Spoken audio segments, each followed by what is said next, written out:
How is everybody doing? It's Tuomas here, and today I want to talk about a topic that is kind of funny and sad at the same time. I bet you have all seen these videos that say something like get faster hands in 1 week or get fast feet in 30 days or even better, master drumming in 30 days. Well, what's my take on this? I think these slogans work and they are very appealing to people because by nature I think we are just lazy and we are not ready to put in the work that needs to be done. We are always looking for a shortcut. Well, I have bad news for you. There isn't any shortcut. You have to actually practice.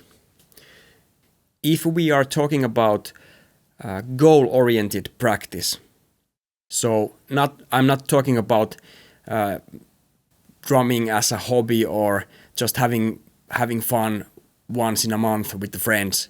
I'm talking about a goal-oriented practice that we are actually have a plan how we are practicing and we are practicing towards a goal.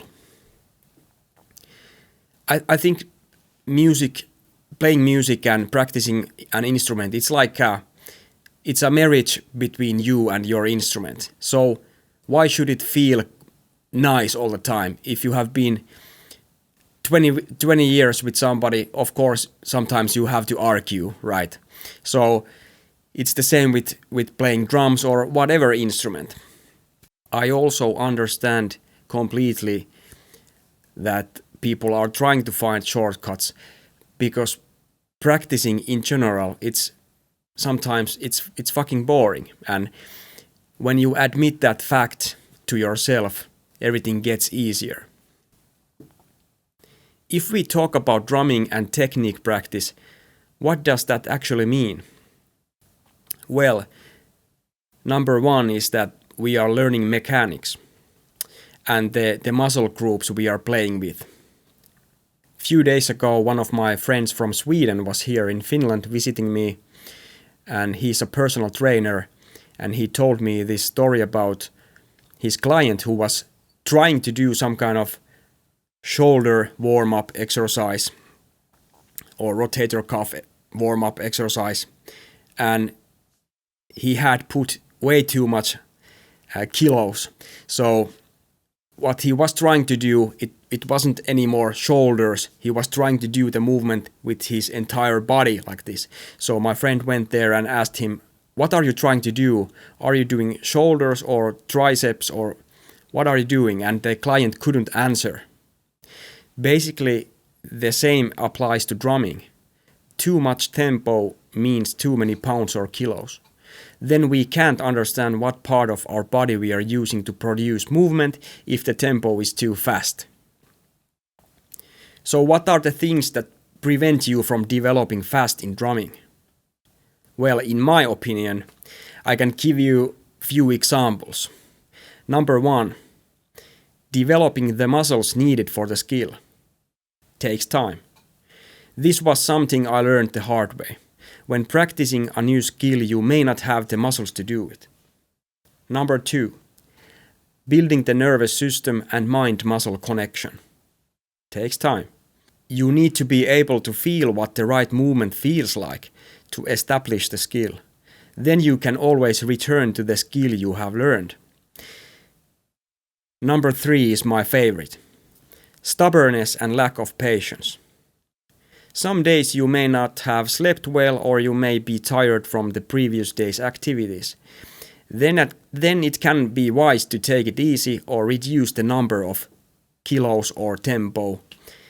Try to go with a good technique rather than stubbornly sticking to a specific goal.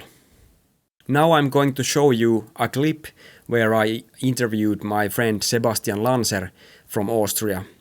If you don't know who he is, I'm gonna show you a clip of him playing, and then after that I'm going to show you part of our interview.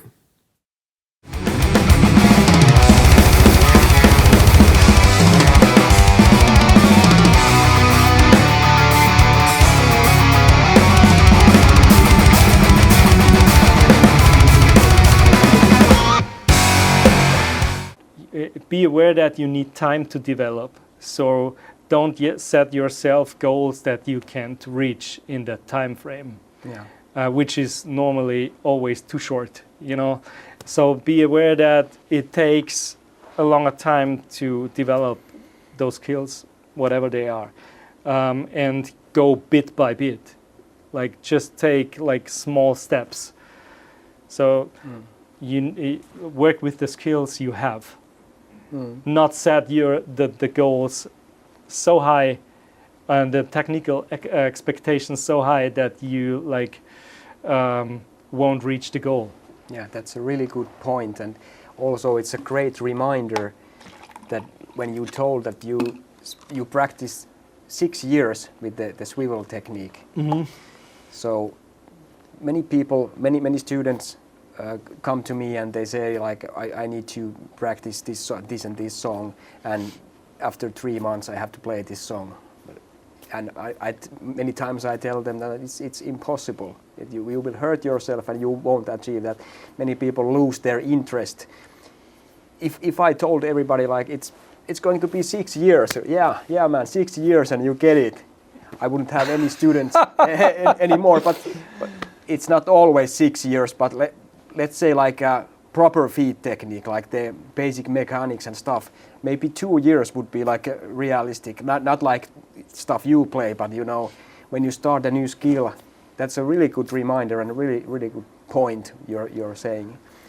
You know, like because these things take up time, as you said. Like, so it's no joke. Like if I'm working on a new thing, even if I know what to do, and I make sure that in the very beginning, it's a long journey to just get those things to perfection. So, what is the ultimate goal of practicing? I had to think about this for a while, and I wrote this down. To be able to use skill spontaneously and react to things around you. That's kind of the master level. Imagine you are jamming with somebody, and until suddenly, without warning, you have to play a solo. What can you do in that situation? Then you can play only the things you really know how to play. The things that are best absorbed into your nervous system come out through the instrument. I want to also encourage you by saying that have mercy on yourself. You have to have goals, but if you have too strict goals, maybe it can affect your development in a negative way. So guys, I hope this gave you some new thoughts, and feel free to leave a comment if you liked the video and what's your thoughts about practicing. See you soon guys.